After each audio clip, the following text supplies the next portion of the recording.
Squashes are some of the most interesting things to grow. They're incredibly diverse, and if you plan accordingly, you can save seeds from them and plant them for free for the rest of your gardening days. I'm Christy Wilhelmi from Gardenerd, and I'm going to show you what you need to know in order to save seeds before you've ever planted a single seed. Squash can be rather promiscuous. The flowers open in the morning and they get visited by lots of pollinators. And in order to control the amount of pollen they get and from where, you have to hand pollinate them right when the flowers open and then tape those flowers up at the end. When it comes to saving seeds from the same species, if you're growing, say, a zucchini and a yellow zucchini, which are both Cucurbita peppos, you would need to put these half a mile apart in order for them to not cross-pollinate. But you can reduce your labor and increase your chance of viable seed with this little trick. Let's start with a little bit of botanical information. The whole family of Cucurbitaceae includes cucumbers, melons, and squash, both summer and winter squash. Within that plant family is the genus Cucurbita, and then the species is designated between four categories, four species: Peppo, Maxima, Mixta, which is now called Argyrosperma, I swear to God that's how you say it, and Moscata, which has an SCH like in school, or bruschetta. It's pronounced the same way, Moscata.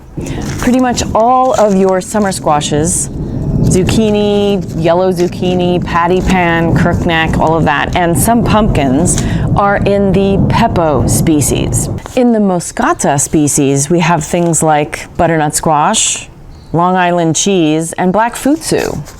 When we get to Maxima, we're looking at stuff like Lakota squash and white pumpkins. And Argyrosperma are things like this green-striped cushaw winter squash.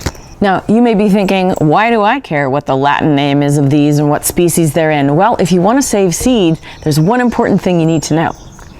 And that is that if you plant something in the same species close to each other, those will cross-pollinate, and if you save seed from its offspring, that will not breed necessarily true to type. But if you plant something from the Peppo, the Maxima, and the Mixta or Argyrosperma species right next to each other, they will not cross-pollinate. So you can save seeds from all of those, and they will breed true to type. Here at Gardenerd headquarters, we like to plant in a 4x4 bed 3 squash plants, and we always make sure that we plant 1 Peppo, 1 Moscata, and 1 Mixta or Argyrosperma in the same bed so that we can save the seeds. It's really easy to figure out what species your squash plant belongs to if you know the name. If you know the name, you can look it up on the internet, or it will have the Latin name on the package itself. I keep them all circled so that I can easily reference which seed species I'm dealing with, and then plant them in combinations that will not cross-pollinate.